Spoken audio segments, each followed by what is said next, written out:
அதிகாரத்துக்கு எதிராக கேள்வி கேட்கக்கூடாது. என்ன அதிகாரத்துக்கு எதிராக கேள்வி கேட்கக்கூடாது? வேணாம், இப்படி பயப்படுத்தாதீங்க யாரையுமே. அவர்களுக்கான உரிமைகளை அவர்கள் கேட்கட்டும், அவர்கள் வாய் திறந்து பேசட்டும். பேசினா தான் என்ன நடக்குதுன்றது சமூகத்துக்கு தெரியும். எல்லாருமே சேர்ந்து நீங்க அவரை நல்லா உசுப்பேத்தி விடுங்க. எல்லாருமே சமூக ஊடகங்கள்ல அவர் வீராங்கனை, வீர தீர பெண்மணி, நல்லா கதிச்சிருக்கிறான்னு சொல்லி எல்லாருமே உசுப்பேத்தி விடுங்க. கடைசியில அந்த பெண்ணுக்கு நடக்க போற பிரச்சனைகள், அதுக்கு பின்னால வரக்கூடிய விளைவுகள் அவருக்கு தெரியாது. அதிகாரம்ன்றது மக்களுக்குரியது. அங்க பிழை நடக்குதுன்னு சொன்னா மக்கள் தான் கேள்வி கேட்கணும். வேற யாரும் கேள்வி கேட்க போறதில்லை. எங்களுக்காக நாங்க தான் போராடி ஆகணும். முதலாவது நான் கேட்கிற ஒரு கேள்வி என்னன்னு சொன்னா, அதிகார வர்க்கத்துக்கு எதிராக நாங்க எதுக்காக போராடக்கூடாது? சனித்மா சினாலி இலங்கையில் இருக்கிற ஒரு பிரபல பாடசாலையில படிச்சு கொண்டிருக்கிற ஒரு பெண் மாணவி. இந்த ஒரு பேர் தான் இப்ப இலங்கைக்குள்ள பரவலா பயங்கரமா எல்லா இடங்கள்லையுமே பேசப்பட்டு கொண்டிருக்குது. ஊடகங்கள்ல, சமூக ஊடகங்கள்ல, முக்கியமான பெரிய பெரிய ஊடகங்கள் மறைச்சும் சில ஊடகங்கள்ல பேசப்படக்கூடிய ஒரு பேரா இந்த ஒரு பெண் மாணவியினுடைய பெயர் இப்ப மாறி போய் கொண்டிருக்குது. இந்த பிரச்சனை நேற்றைய நாள், நேற்றுக்கு முதல் நாள், இன்றைய நாள்ல எல்லாம் பயங்கரமா போறத எல்லாருமே பார்த்துருப்பீங்க. ஓரளவுக்கு இந்த பிரச்சனை பேசப்பட்டு கொண்டிருந்த ஒரு பிரச்சனையா இருந்தது. இன்றைக்கு எதுக்காக நீ இதை பற்றி சொல்லி கொண்டிருக்கிற, அதான் கொஞ்சம் பேசப்பட்டு இந்த விஷயங்கள் எல்லாமே எல்லாருக்குமே தெரிஞ்சு போயிட்டு, இப்போ எதுக்காக நீ வீடியோவில் சொல்றேன்னு சொல்லி கேட்டீங்கன்னு சொன்னா, இந்த பிரச்சனை இப்போதான் கொஞ்சம் ஆரம்பிக்குதுன்னு சொல்லி நான் நினைக்கிறேன். ஏன்னு சொன்னா, அந்த மாணவியினுடைய பேச்சுக்கு பின்னால இருக்கக்கூடிய பொதுமக்களினுடைய ஒரு கருத்து, பொதுமக்கள் சொல்லியும் சொல்லலாம், சில அரசியல் பின்னணி இருக்கக்கூடியவர்கள் சொல்லியும் சொல்லலாம். என்ன சொல்றார்கள்னு சொன்னா, அதிகாரத்துக்கு எதிராக ஏன் ஒரு மாணவி கேள்வி கேட்கணும், அதிகாரத்துக்கு எதிராக ஏன் கேள்வி கேட்கக்கூடாது, யார் வேணாலும் எப்படி வேணாலும் இருந்துடலாம், அதிகாரம் என்ற கையில் இருந்தால் நான் யாரை வேணாலும் அடக்கலாம்னு சொல்லி நினைக்கக்கூடிய இப்படிப்பட்ட அதிகாரத்துக்கு எதிராக நாங்கள் எதுக்காக கேள்வி கேட்கக்கூடாது? இந்த மாணவி செய்தது ஒரு பிழையான ஒரு விடயம். இவர் செய்தது, இவர் இப்படி கதைச்சிருக்க கூடாது. ஒரு மேடையில் போய் அத்தனை பாடசாலை அதிபர், பழைய மாணவர்கள், இன்னும் முக்கியமான விஐபிஎஸ் எல்லாம் இருந்த இடத்துல போய் இவர் மேடையில் இப்படி கதைச்சிருக்க கூடாது, தன் பாடசாலையவே அவர் கேவலப்படுத்தி இருக்கிறார் என்ற மாதிரியான சில கருத்துக்கள் எல்லாமே இப்ப சமூக ஊடகங்களில் பரவ ஆரம்பிச்சிருக்குது. இது ஒரு பாடசாலை, ஒரு மாணவி, ஒரு அங்கீகாரம் மறுக்கப்பட்டது எல்லாத்தையுமே தாண்டின இதுக்கு பின்னால் இருக்கக்கூடிய சில முக்கியமான விடயங்களும் இதுக்குள்ள உள்ளடங்கி இருக்குது. முதலாவது, இந்த மாணவிக்கு பதிலாக வழங்கப்பட்ட இன்னொரு மாணவி, அவரோட பேர் என்னன்னு சொன்னா நபீஷி பெரேரான்ற ஒரு மாணவி. அவருக்கு அந்த விருது வழங்கப்பட்டதுல ஏதாவது குறைபாடுகள் இருக்குதா, இவரை விட அவர் எந்த வகையில சலைச்சவர் என்ற மாதிரியான நிறைய விடயங்கள் எல்லாமே இப்ப பேசப்பட்டு கொண்டிருக்குது. இது மட்டும் இல்ல, இந்த சனித்மா சினாலி என்ற இந்த பெண் சாதாரணமான ஒரு வீராங்கனை கிடையாது. நானும் ஆரம்பத்தில் இந்த பிரச்சனை இந்த சர்ச்சையை ஆரம்பிக்கும் போது ஒரு பாடசாலைக்குள்ள நடந்த ஒரு பெண் மாணவிக்கு ஒரு விருது வழங்காமல் விடப்பட்டிருக்கு, அதான் பிரச்சனைன்னு சொல்லி தான் நானும் நினைச்சு கொண்டிருந்தேன். ஆனால் அதுக்கு பிறகு எதிர்ச்சியாக போய் கூகுளில் சர்ச் பண்ணி பார்க்கும்போது இவரை பற்றி கூகுளில் ஒரு ஆர்டிக்கிளே எழுதப்பட்டிருக்குது. இவரோட பயோகிராஃபி, இவரோட கரியர், இவர் எப்படிப்பட்ட ஒரு வீராங்கனை, எப்படிப்பட்ட நிலைமையில் இருக்கக்கூடியவர், உலக அளவில் தடம் பதித்த ஒரு மாணவியா, ஸ்குவாஷ் என்ற ஒரு விளையாட்டில் தடம் பதித்த ஒரு மாணவியா தான் இவர் திகழ்ந்து கொண்டிருக்கிறார்.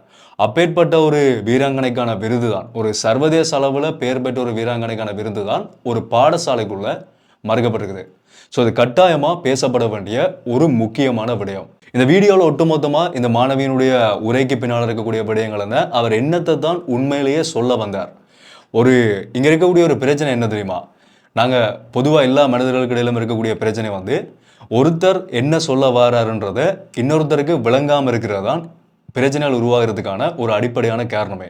அந்த மாதிரி இந்த மாணவி என்ன சொல்ல வந்தாருன்றது ஒரு சிலருக்கு விளங்காமல் தான் இப்படிப்பட்ட கருத்துக்கள் பகிரப்பட்டு கொண்டிருக்குது. ஸோ அது எல்லாத்தையுமே தான் இந்த வீடியோவில் முழுமையாக விளக்கமாக பார்க்க போகிறோம். என்ன விட மட்டும்தான் முதல்ல இருந்தே பார்க்கலாம். அனைவருக்கும் வணக்கம், நான் உங்கள் BK கரிகாலன். தொடர்ச்சியான என்னுடைய அப்டேட்ஸை பார்க்குறதுக்கு சப்ஸ்கிரைப் பண்ணி அந்த பெல்லைக்கனை கிளிக் பண்ணி ஆல் ஆப்ஷன் வச்சுக்கோங்க. அப்போ நான் அப்லோட் பண்ணுற வீடியோஸ் எல்லாமே தொடர்ச்சியாக உங்களுக்கு கொடுங்க நோட்டிஃபிகேஷன்ஸாக வரும். பர்சனலாக யாருமே நான் ஃபாலோ பண்ணிச்சிங்கன்னு சொன்னாலும் இன்ஸ்டாகிராமில் ஃபாலோ பண்ணிக்கொள்ளுங்க. இந்த வீடியோவை லைக் பண்ணி இதை பற்றின சரியான புரிதல் இல்லாமல் இருக்கிறவங்களுக்கு இந்த வீடியோவை ஷேர் பண்ணி விட்ருங்க. ஓகே, முதல் விஷயம் என்னென்னு சொன்னால், இந்த பிரச்சனை நடக்க ஆரம்பித்ததுலேருந்து நீங்கள் எனக்கு சில பேர் கேட்டிருந்தீங்க. நேற்று இல்லாமல் எனக்கு நிறைய இன்ஸ்டாகிராம் டிஎம்ஸ் வந்தது.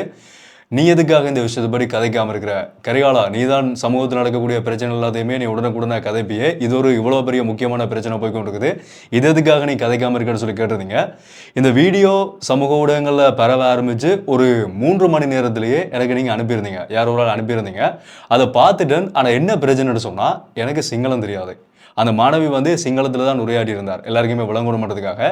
ஆனால் எனக்கு சிங்களம் தெரியாது. அதுக்கு பிறகு அதை இன்னொருத்தருக்கு அனுப்பி டிரான்ஸ்லேட் பண்ணி அதெல்லாமே செஞ்சு முடிய வந்து லேட் ஆகிட்டு. ஓகே, இலங்கையினுடைய பிரபலமான ஒரு பாடசாலை ஸ்ரீமாவோ பண்டாரநாயக்க வித்தியாலயம் என்று சொல்லப்படுற இலங்கையினுடைய முன்னணி பாடசாலைகளுக்குள்ள ஒன்றா இருக்கக்கூடிய பாடசாலை தான் இந்த ஸ்ரீமாவோ பண்டாரநாயக்க வித்தியாலயம். அந்த பாடசாலையில் படித்து கொண்டிருக்கிற சனித்மா சினாலி என்ற ஒரு ஏஎல் படித்து கொண்டு வந்து ஒரு மாணவி. அந்த பாடசாலையில் வந்து கடந்த 19ஆம் தேதி வெள்ளிக்கிழமை 2023ஆம் ஆண்டு 2024ஆம் ஆண்டுகளில் நடைபெற்ற விளையாட்டுகளில் சிறந்த பெருபற்றை பெற்றுக்கொண்ட, அதாவது சிறந்த முறையில் விளையாடின மாணவ மாணவிகளுக்கான விருது வழங்குறதுக்கான ஒரு நிகழ்வு வந்து ஏற்பாடு செய்யுது. அது என்ன விருதுன்னு சொன்னால் வெல் டிசர்விங் அவார்ட். அந்த விருது வந்து வாழ்நாளில் ஒரு தடவை தான் அந்த பாடசாலையில் வழங்கப்படக்கூடிய ஒரு விருதுன்ற மாதிரி சொல்லப்படுது. மோஸ்ட் அவுட்ஸ்டாண்டிங் உமன் அவார்டுன்னு சொல்லப்படுது. அதாவது சிறந்த ஒரு பெண்ணுக்கான ஒரு விருது. அந்த பாடசாலையிலேயே மிகச்சிறந்த முறையில் தன்னை பெறுபேறுகளை வெளிப்படுத்தின ஒரு பெண் மாணவிக்கு வழங்கக்கூடிய ஒரு விருது தான் இந்த வெல் டிசர்விங் அவார்ட். இந்த விருதுக்காக பரிந்துரைக்கப்பட்ட மாணவி, இதில் எல்லாருமே விளங்கிக் கொள்ள வேண்டிய விஷயம் என்னென்னு சொன்னால், இந்த சனித்மா சினாலி என்ற இந்த மாணவியினுடைய பெயர் தான் அன்றைய நாள் காலை ஒத்திகை நிகழ்வு நடக்கும் வரைக்கும் இவருடைய பெயர் தான் அந்த விருதுக்கான இடத்துல இருக்குது. அவருடைய பேர் தான் அங்கே கொடுக்கப்பட்டிருக்குது. இன்னொரு மாணவியினுடைய பெயர் கொடுக்கப்பட்டு இவருக்கு அந்த விருது மறுக்கப்படலை. இவருடைய பெயர் அங்கே கொடுக்கப்பட்டிருக்குது. என்ன நடக்குதுன்னு சொன்னால், அந்த வெள்ளிக்கிழமை காலையில் வந்து இந்த மாலை நேரம் நடக்க போகிற இந்த விருது வழங்குகிற நிகழ்வில் ஒத்திகை செயல்பாடுகள், ரிஹர்சல் நடக்கிற செயல்பாடுகள் வந்து அன்றைக்கு காலையில் பாடசாலையில் நடக்குது. அந்த ரிஹர்சல் செயல்பாடுகளுக்கு இந்த மாணவி போக முடியாத ஒரு சூழ்நிலை ஏற்படுது. ஏன்னு சொன்னால், அன்றைய நாளில் வந்து இவருக்கு ஒரு பரீட்சை நடந்து கொண்டிருக்குது. ஸோ இவர் என்ன செய்கிறாருன்னு சொன்னால், அதுக்கு பொறுப்பான ஆசிரியர்கள்ட்ட, அந்த ஒத்திகை நிகழ்வுகளை செய்து கொண்டிருக்கக்கூடிய ஆசிரியர்கள்ட்ட, என்னால் வர முடியாது, எனக்கு பரீட்சை நடந்து கொண்டிருக்குது, நான் பரீட்சைக்கு போகணுன்னு சொல்லி அந்த விடயத்தை வந்து அவர்களுக்கு சொல்கிறார். சொல்லிட்டு இவர் பரீட்சைக்கு போகிறார். அதுக்கு பிறகு மாலை நேரம் நடந்த விருது நிகழ்வில் வந்து அது வரைக்கும் இருந்த இவருடைய பெயர் மாற்றப்பட்டு, இவர் ஒத்திகைக்கு வராத ஒரே காரணத்துக்காக இவருடைய பெயர் மாற்றப்பட்டு நபாஷி பெரேரா என்ற இன்னொரு மாணவிக்கு, இவருக்கு அடுத்த தரத்தில் இருந்த ஒரு மாணவி நினைக்கிறேன், அந்த மாணவிக்கு வந்து அந்த விருது வழங்கப்படுது. மோஸ்ட் அவுட்ஸ்டாண்டிங் உமன் என்ற விருது வந்து வழங்கப்படுது. அந்த மேடையில், அந்த விருது வழங்குகிற நிகழ்வில் இந்த சனித்மா சினாலி என்ன செய்கிறாருன்னு சொன்னால், அங்கே இருக்கக்கூடிய மைக்கில் போய் இவருடைய பேர் வந்து கூப்பிடுறார்கள். இன்னொரு விருதை கொடுக்கறதுக்காக சனித்மா சினாலின்னு சொல்லி கூப்பிடுறார்கள். கூப்பிடும்போது இவர் மேடைக்கு போகிறார். மேடைக்கு போயிட்டு அந்த விருதை வாங்காமல் அங்கேருந்த மைக்கில் போய் பேச ஆரம்பிக்கிறார். எல்லாருமே வீடியோ பார்த்துருப்பீங்க.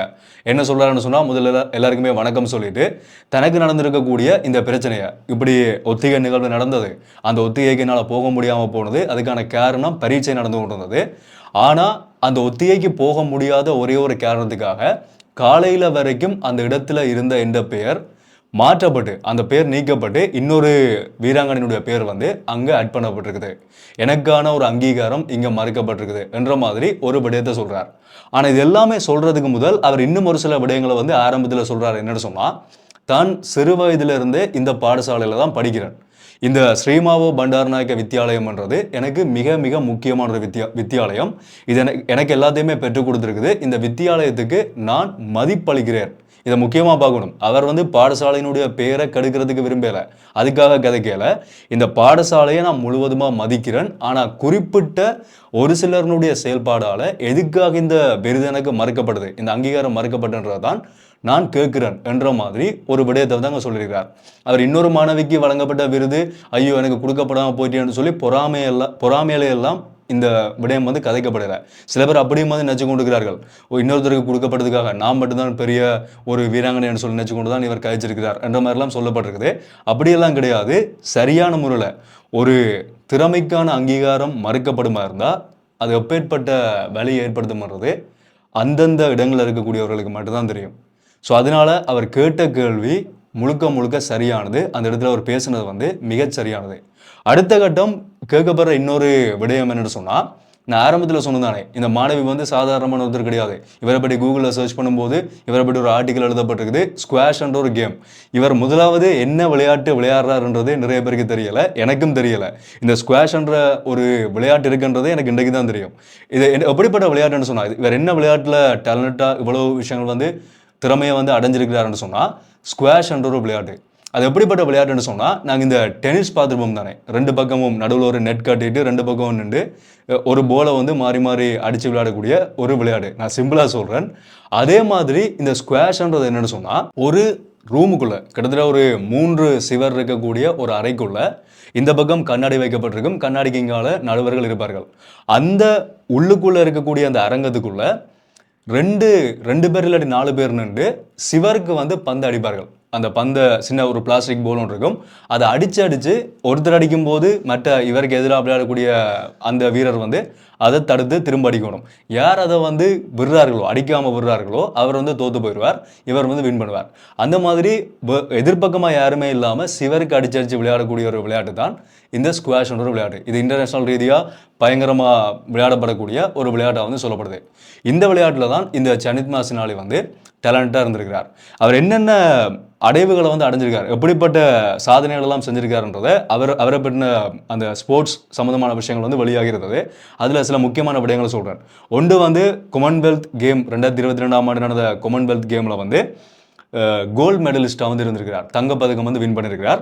அதே மாதிரி 2023ஆம் ஆண்டு ஏஷியன் கேம்ஸில் வந்து சைனாவில் போய் கேர்ள்ஸ் அண்டர் 19 வந்து பிளேட் வின் பண்ணியிருக்கிறார். அதே மாதிரி ஏஷியன் ஜூனியர் டீம் சாம்பியன்ஷிப்பில் சென்னையில் போய் இந்தியாவில் போய் ஸ்ரீலங்கா கேர்ள்ஸ் டீம்னு சொல்லி 7வது பிளேஸை வந்து அடைஞ்சிருக்கிறார்கள்.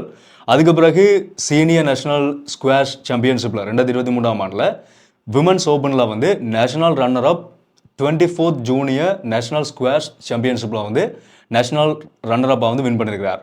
அதே மாதிரி 2024ஆம் ஆண்டு கடந்த வருஷத்தில் 22nd ஏஷியன் டீம் சாம்பியன்ஷிப்பில் சைனாவில் போய் பார்ட்டிசிபேட் பண்ணியிருக்கிறார். அதே மாதிரி 44th நேஷனல் ஸ்குவாஷ் சாம்பியன்ஷிப்பில் வந்து நேஷனல் சாம்பியனாக இருந்திருக்கிறார். விமன்ஸ் ஓப்பனில் வந்து நேஷனல் சாம்பியனாக இருந்திருக்கிறார்.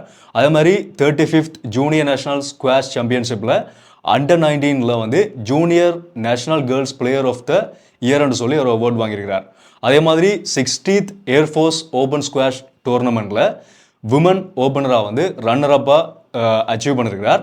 அதே மாதிரி JSW Willingdon PSA 3K squash டோர்னமெண்ட்டில் இந்தியாவில் போய் விமன் ஓப்பனராக செமி ஃபைனலிஸ்டாக வந்திருக்கிறார். அதே மாதிரி city of greater Bendigo international 2024 ஆஸ்திரேலியாவில் போய் விமன்ஸ் ஓப்பனில் ஃபைனலிஸ்டாக வந்திருக்கிறார். அதே மாதிரி விக்டோரியா ஓப்பன் ஸ்குவாஷ் டோர்னமெண்ட்டில் வந்து வின் பண்ணியிருக்கிறார். அதே மாதிரி இன்னும் ஒரு 5-6 நிலைகள் இப்படியே தொடர்ந்து போய்கொண்டே இருக்குது. ஒரு பயங்கரமான ஒரு அச்சீவ்மெண்ட்டை பண்ணின ஒரு பெண்ணாக தான் வந்து ஒரு பெண் மாணவியாக இவர் இருந்திருக்கிறார். இது எல்லாத்தையுமே தாண்டின இன்னொரு முக்கியமான இவருடைய அடைவு மட்டம் என்னன்னு சொன்னால், நவம்பர் 2023ஆம் ஆண்டில் PSA உலகத்தர வரிசையில் 161வது இடத்தை வந்து இவர் பிடிச்சிருக்கிறார். இதுதான் இவருடைய அதிகபட்சமான ஒரு அடைவு மட்டமாக சொல்லப்படுது. அதுக்கு பிறகுதான் இவருடைய பேர் வந்து கூகுளில் வந்து ஒரு ஆர்டிக்கல் எழுதப்பட்டிருக்குது, விக்கிபீடியாவில் எழுதப்பட்டிருக்குது. இதையும் தாண்டி இன்னும் நிறைய முக்கியமான விஷயங்கள் சொல்லப்போனால் ஒரு பெரிய ஒரு அச்சீவ்மெண்ட்டை செஞ்ச ஒரு கேர்ளாக தான் இவர் இருந்து கொண்டிருக்கிறார். அதே மாதிரி அடுத்ததாக கொடுக்கப்பட்ட இவருக்கு பதிலாக கொடுக்கப்பட்ட அந்த மாணவியும் சாதாரணமான மாணவி கிடையாது. அவரும் பயங்கர டேலண்டடான ஒரு வீராங்கனை தான். அவர் என்ன பேருன்னு சொன்னால் நபீஷி பெரேரா. அவர் வந்து ஸ்விம்மிங்கில், இவர் வந்து ஸ்குவாஷ்ன்ற ஒரு கேம், அதே மாதிரி அவர் வந்து நீச்சல் போட்டிகளில் வந்து இதே மாதிரி பெரிய அளவில் சாதனை படைத்த ஒரு மாணவி. ஆனால் 2 பேரையுமே ஒப்பிட்டு பார்க்கும்போது அவரை விட ஒரு சில இடங்களில் வந்து இவர் முன்னணியில் இருந்தபடியாக தான் இவருக்கு இந்த விருது வந்து கொடுக்கறதுக்காக திட்டமிடப்பட்டிருக்குது. அதுக்கு பிறகுதான் அந்த விருது இவருக்கு கொடுக்கப்படாமல் அந்த மாணவிக்கு வந்து வழங்கப்பட்டிருக்குது. இதுக்குள்ளே என்ன நடந்திருக்குன்னு சொன்னால், இந்த பாடசாலையினுடைய அதிபரால் இந்த விருதை யாருக்கு வழங்கலாம் என்றதை தீர்மானிக்கிறதுக்காக ஒரு டீம், ஒரு பேனல் வந்து உருவாக்கப்பட்டிருக்குது. அவர்களால் தான் இவருடைய பேர் தீர்மானிக்கப்பட்டு அதுக்கு பிறகு இவர் ஒத்திகைக்கு வர முடியாமல் போன காரணத்தினால இவருடைய பேர் நீக்கப்பட்டு இன்னொரு மாணவிக்கு வழங்கப்பட்டிருக்குது. இதுதான் நடந்திருக்கக்கூடிய ஒரு முக்கியமான ஒரு பிரச்சனை. இதை நாங்கள் கதைக்கிறதுக்கான இன்னொரு காரணமும் இருக்குது. என்னென்னு சொன்னால், இது வந்து சாதாரணமாக இந்த ஸ்ரீமாவோ பண்டாரநாயக்கன்ற ஒரு வித்தியாலயத்துக்குள்ளே நடந்த ஒரு பிரச்சனை மட்டும் கிடையாது. இது எல்லா இடங்கள்லையுமே நிறைய இடங்களில் நடக்குது. விளையாட்டுகளையும் நடக்குது, சில அதிகாரங்களையும் நடக்குது, ஏனைய துறைகளில் எல்லா துறைகளுக்குள்ளேயுமே சில இடங்களில் வெளியில் தெரிஞ்சும் வெளியில் தெரியாமையும் அதிகாரத்தை பயன்படுத்தி இவர்களால் எங்களை என்ன செஞ்சிட முடியுமென்ற அந்த அதிகார வர்க்கத்தில் இருக்கக்கூடியவர்கள் செய்யக்கூடிய ஒரு மோசமான செயல்பாடு. ஸோ இப்போ இந்த மாணவியினுடைய பக்க நியாயம் எப்படிப்பட்டன்றது உங்களுக்கு விளங்கியிருக்குன்னு நினைக்கிறேன். இப்போ பேசப்படக்கூடிய இன்னொரு பக்கமான விடயம் என்னென்னு சொன்னால், எல்லாருமே சேர்ந்து நீங்கள் அவரை வந்து நல்லா உசுப்பேற்றி விடுங்க. எல்லாருமே சமூக ஊடகங்களில் அவர் வீராங்கனை, வீர தீர பெண்மணி, நல்லா கழிச்சிருக்கிறான்னு சொல்லி எல்லாருமே உசுப்பேற்றி விடுங்க. கடைசியில் அந்த பெண்ணுக்கு நடக்க போகிற பிரச்சனைகள், அதுக்கு பின்னால் வரக்கூடிய விளைவுகள் வந்து அவருக்கு தெரியாது. அதிகார வர்க்கத்துக்கு எதிராக எதுக்காக இவர் கேள்வி கேட்கணும், பேசாமல் போக வேண்டியதானே, ஒரு விருது தானே என்ற மாதிரி எல்லாம் கருத்துக்கள் எல்லாமே போக ஆரம்பிக்குது. முதலாவது நான் கேட்குற ஒரு கேள்வி என்னன்னு சொன்னால், அதிகார வர்க்கத்துக்கு எதிராக நாங்கள் எதுக்காக போராடக்கூடாது? எந்த ஒரு அதிகார வர்க்கமும் ஒரு இன்னொரு மனிதனை வந்து அடிமைப்படுத்துறதுக்கு நினைக்குதுன்னு சொன்னா அவனுடைய அதிகாரங்களை, நான் இந்த ஒரு பிரச்சனையை மட்டும் வச்சுக்கொண்டே கதைக்கல, நிறைய இடங்கள் நடக்கக்கூடிய எங்களுக்கு நடந்த பிரச்சனையை வச்சுக்கொண்டு தான் கதைக்கிறேன். அதிகார வர்க்கம் எங்களை அடக்கி பார்க்க நினைக்குதுன்னு சொன்னா அதுக்கு எதிராக நாங்கள் போராடக்கூடாதுன்ற அந்த ஒரு மனநிலை வந்து எதுக்கு மனிதர்களுக்கு உருவாகுது? நாங்கள் அடிமையாகவே இருக்கணுமா? யாருமே இங்கே இன்னொருத்தருக்கு அடிமை கிடையாது. எங்களோட அதிகாரங்களையும் எங்களுக்கான உரிமைகளையும் வந்து தட்டி பறிக்கிறதுக்கு எந்த ஒரு அதிகாரத்துக்கும் இடம் கிடையாது. அதுக்கு எதிராக போராட வேண்டிய சூழ்நிலை வந்தால் நிச்சயமாக போராடணும். நான் அடிக்கடி வீடியோக்குள்ள மென்ஷன் பண்ணுற விஷயம் வந்து, ஈழத்தமிழர்களினுடைய போராட்டம், ஆயுத போராட்டம் தோற்கடிக்கப்பட்டு மௌனிக்கப்பட்டதே தவிர, ஆனால் அந்த காலகட்டங்களில் ஒரு 30 வருடங்களுக்கு முதல் ஈழத்தமிழர்கள் ஒட்டுமொத்த பேரையுமே கொன்று குவிச்சு அழிச்சிடணும்ன்ற ஒரு நோக்கத்தில் தான் அப்போ இருந்த அதிகாரங்கள் செயற்பட்டு கொண்டிருந்தது. அதுக்கு எதிராக போராடினபடியாக தான் சர்வதேசத்துக்கு இப்படி ஒரு இனம் வந்து இங்கே அடக்கி ஒடுக்கப்பட்டு கொண்டிருக்கின்றது தெரிய வந்து, இப்போ ஓரளவுக்காவது நாங்கள் உயிரோடையாவது இருக்கிறோம். ஒரு குறிப்பிட்ட ஒரு நிலைமையில் வந்து உயிரோடையாவது இருக்கலாம். ஸோ அப்போ எங்களினுடைய தலைவர்கள் எதிராக போராடாமல் இருந்திருந்தால் எங்களுக்கு இன்றைக்கு இருக்கக்கூடிய சுதந்திரம் கிடைச்சிருக்குமா? இல்லை தானே. அதே மாதிரி ஒவ்வொரு காலகட்டத்தில் இது சின்ன ஒரு பிரச்சனைன்னு சொல்லி அதிகாரத்துக்கு எதிராக போராடாதுன்னு சொல்லி ஒரு கருத்தை சொல்ல வரார்கள்னு சொன்னால் அது என்னையை பொறுத்த வரைக்கும் உண்மையிலேயே தவறான ஒரு விஷயம். பஸ்ஸில் போகும்போது பெண்கள் மேலே கை வைக்கிறவனுக்கு வந்து மனசுக்குள்ளே பயம் இருக்கும். ஆனால் அதையும் தாண்டி அவன் ஏன் தெரியுமா கை வைக்கிறான்? அவளேன் வெளியில் போய் சொல்ல போகிறாள், அவள் பயந்து கொண்டு இருந்துருவாள். ஐயோ, இந்த சமூகம் என்னை பற்றி என்ன நினைக்குமோ, நான் இதை வெளியில் சொல்லிடக்கூடாது, எனக்கு ஒரு வாழ்க்கை இருக்குது, இதுக்கு பின்னால் இவன் என்ன ஏதாவது செஞ்சிருவானோ, நான் சொல்லிட்டேன் என்ன ஏதாவது செஞ்சிருவானோன்னு சொல்லி வேணாம். இப்படி பயப்படுத்தாதுங்க யாரையுமே. அவர்களுக்கான உரிமைகளை வந்து அவர்கள் கேட்கட்டும், அவர்கள் வந்து வாய் திறந்து பேசட்டும். பேசினா தான் என்ன நடக்குதுன்றது சமூகத்துக்கு தெரியும். இன்றைக்கு இந்த பெண்ணுக்கு வந்து இனிமேல் பிரச்சனை வரப்போகிறது இல்லை. என்னை பொறுத்த வரைக்கும் பாடசாலை அதிபர் ஆசிரியர்களால் ஒன்றும் பழிவாங்க ஒன்றுமே முடியாது. அரசாங்கம் இருக்குது, கல்வி அமைச்சு இருக்குது, அவர்களுக்கு எதிராக நடவடிக்கை எடுப்பார்கள். அதையும் தாண்டின ஊடகங்கள் இருக்குது, சமூக ஊடகங்கள் இருக்குது, நாங்கள் இருக்கிறோம். அதைப்படி கதைச்சு கொண்டு இருப்போம். ஏற்கனவே நடந்த சில தற்கொலைகளை பற்றியும் நிறைய இடங்களை கதைச்சு போராட்டங்கள் எல்லாமே நடந்திருக்குது. ஸோ யாரையுமே இந்த மாதிரி சொல்லி பயமுறுத்தாதீங்க. எனக்கு அதை பார்க்கும்போது சரியான கோபம் வந்துட்டு எனக்கு. அதிகாரத்துக்கு எதிராக கேள்வி கேட்கக்கூடாது. என்ன அதிகாரத்துக்கு எதிராக கேள்வி கேட்கக்கூடாது? அதிகாரம்ன்றது மக்களுக்குரியது. அங்கே பிழை நடக்குதுன்னு சொன்னால் மக்கள் தான் கேள்வி கேட்கணும். வேறு யாரும் வந்து கேள்வி கேட்க போகிறதில்ல. எங்களுக்காக நாங்கள் தான் போராடி ஆகணும். ஸோ இந்த கருத்து வந்து பிழையான ஒரு கருத்துன்னு சொல்லி நான் நினைக்கிறேன். ஸோ இந்த ஒரு விடயம் தான் இப்போ நடந்திருக்கக்கூடிய ஒரு விஷயமா மாறி இருக்குது.